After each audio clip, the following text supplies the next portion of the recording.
Kausapin na ho natin ang spokesperson ng Presidential Anti-Organized Crime Commission, si Dr. Winston Casio. Dr. Casio, magandang umaga po sa inyo. Welcome po sa Double Wang, sa Double B. Good morning po. TV pa. Good morning, sir.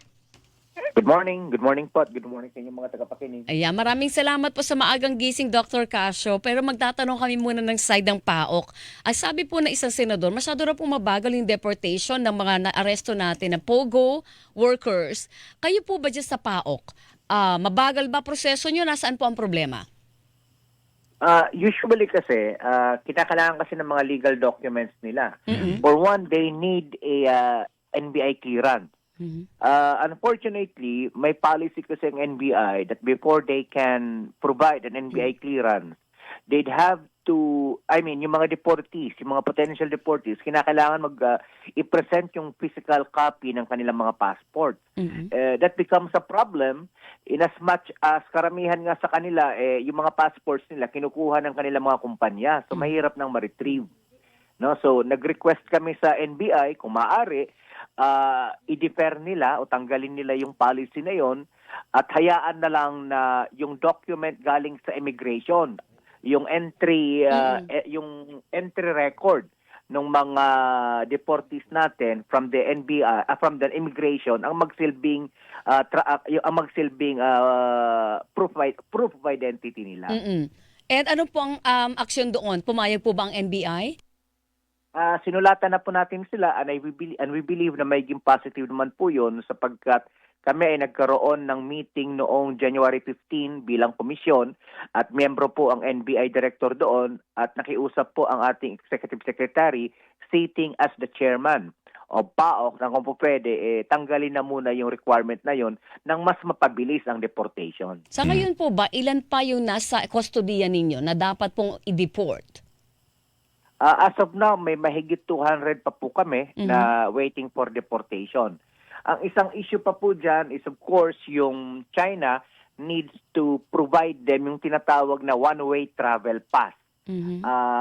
Also ang China kapag meron ng implementation order, kapag meron ng NBI clearances, mabilis po sila. They can immediately provide the one-way travel pass within 2 weeks. 2 weeks na working days. Opo. Ito lang, yung pong kanina nabanggit nyo, NBI pala, mga foreigner nakakakuha pa rin ng NBI clearance pala, no? Oo. Tama ho ba? O kasi requirement po kasi ng Bureau of Immigration na kinakailangan, ayon sa batas natin, kinakailangan wala silang criminal record sa Pilipinas na kinakailangan nilang harapin. So halimbawa, kung may mga pending criminal cases po mga yan, malamang magkakaroon po yan ng tinatawag na provisional hold departure order. Hindi yung makakalabas ng Pilipinas yan.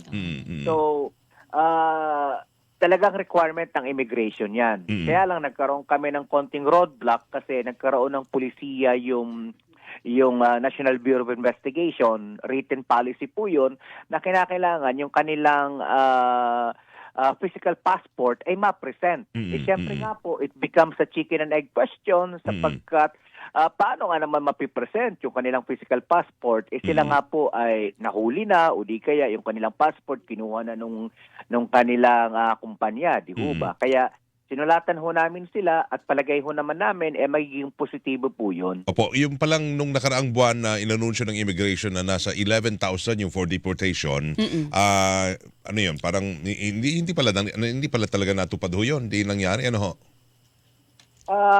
Ganito po yun, yung tinatawag na record ng OGEL or Offshore Gaming Employee License, itong PAGCOR, yun po yung mga empleyado ng POGO, yung may lisensyang OGEL. Tapos yung record naman po ng Department of Labor and Employment at saka yung record nitong ating Bureau of Immigration, pinagbabangga ho natin yan ng PAOK. So dito sa PAGCOR, according to them, from the time na naging IGL na yung POGO, kasi yung by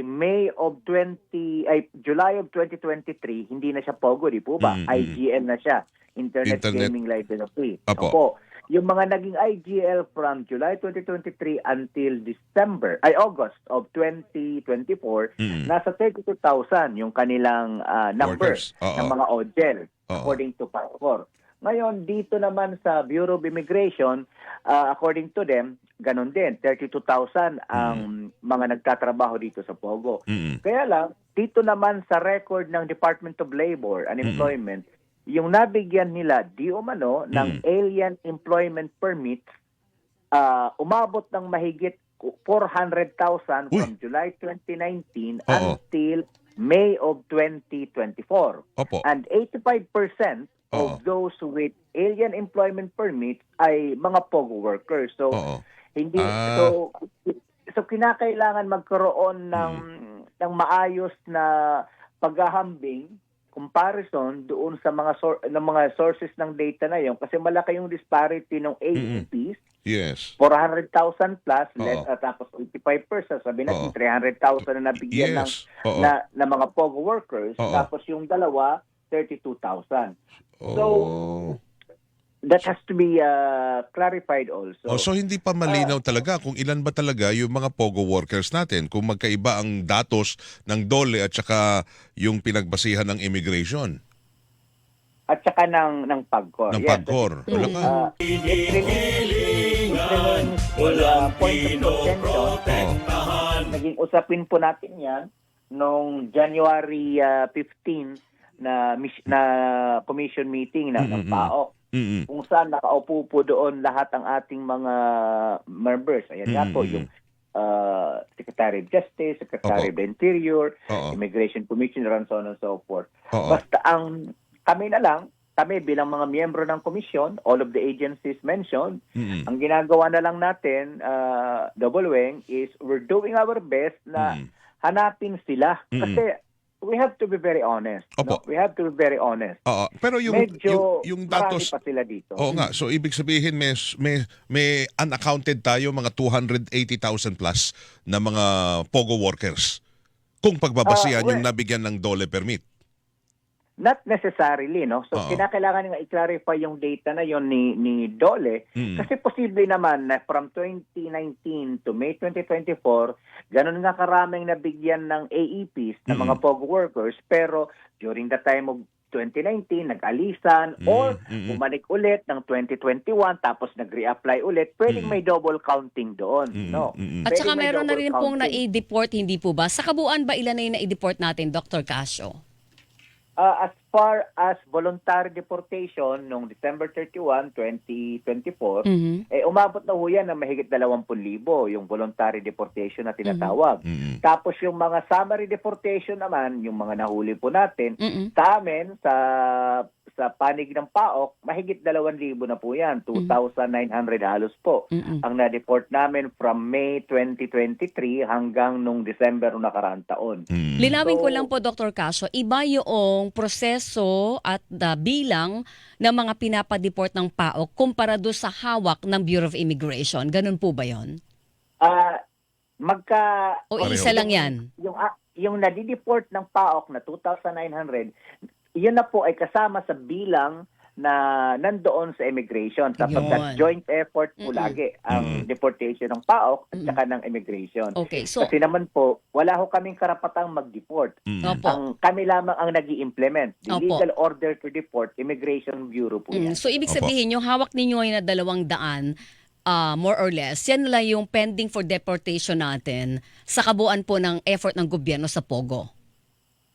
Yes, ma'am. Alright. Pero sa Immigration Bureau, meron pa ho sila doon mahigit kumulang malapit-lapit sa 400 din po. Tandaan natin, meron silang nahuli kasama ang National Bureau of Investigation dyan sa may Asiana, yung sa Rairan building nitong early January. So, may mga natitira pa pong mangilan-ngilan, mga 300 plus po yata o mahigit 200 na hindi pa nila na ipapadeport sa kakulangan ng mga dokumento. Ito lang, mapunta lang ako doon sa balita ito na kababangkit lang namin kanina, yung may ginawa ho kayong raid operation na tuntun doon. May isang video na nakita na mayroong pananakit sa biktima, Cappuccino na naman. At ang hinala POGO ito, Dr. Casio.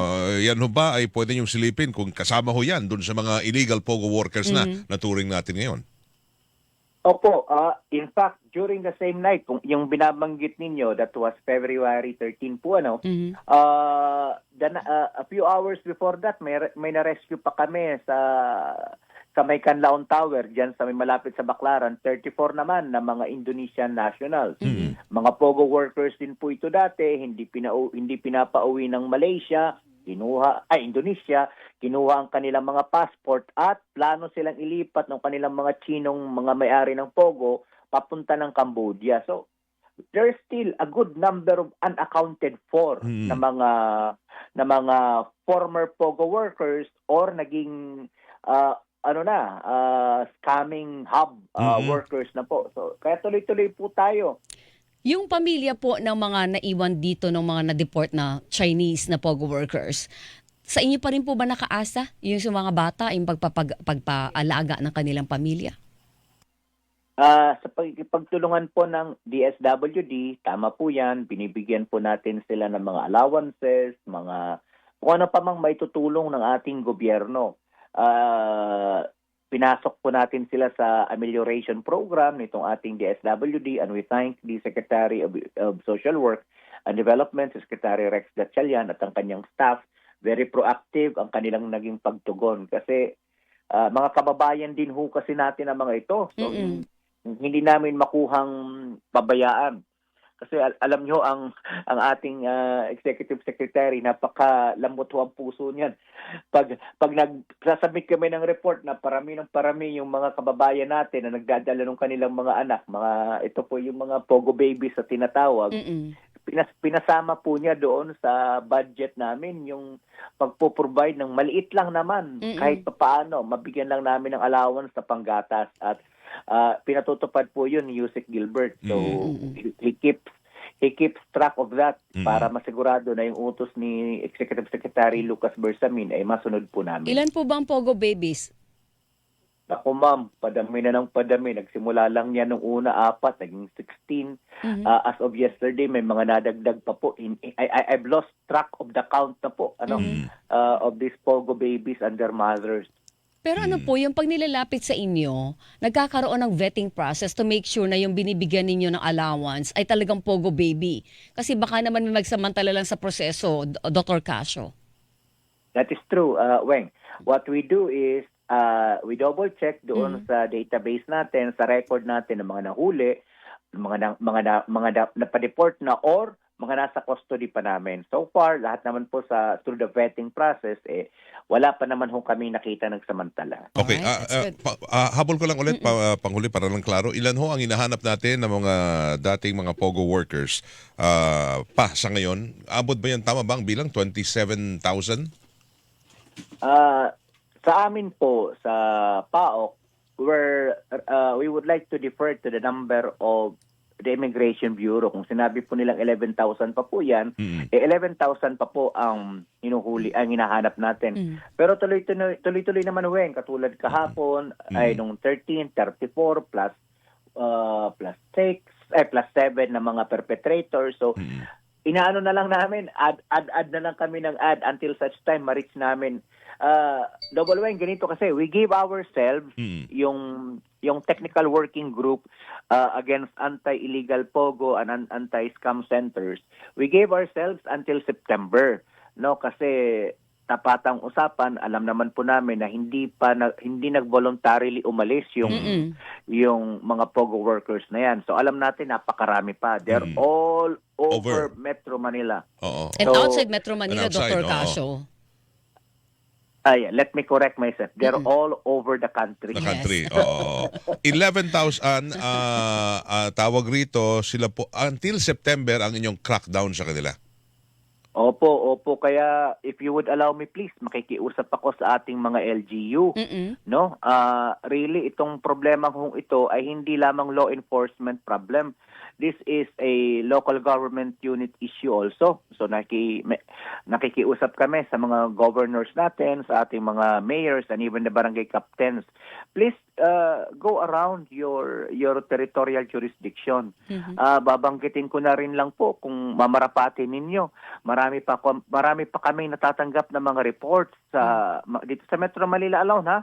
Dito sa Pasay, sobrang dami kami natatanggap na reports dito sa Pasay, sa Parañaque, maging sa Makati at Las Piñas. So, kung maaari po sana, hingi lang kami ng tulong sa mga alkalde ng mga bayang mga nabanggit na mga syudad. Baka pwedeng matulungan po ang ating national government para tuluyan na nating masawata ang problemang ito po. Totoo naman, sila po ang first line of defense eh. Sila yung sa una mga nakakaalam LGU. kung merong Oo. kakaibang movement sa kanilang lokalidad, hindi po ba? Oo. Tama po. Sige, good luck on that, ho, Dr. Sir, thank Winston you ha. Good Casio. morning po. So until September. Yes, good luck. Until Yes. bare months. Tall order yun. Salamat po. Thank you. Good luck, sir. Thank Yeah. you. Thank you very Alright. much. Good morning. Good morning din. Ang spokesperson po ng Presidential Anti-Organized Crime Commission, si Dr. Hilingan, walang Pinoy.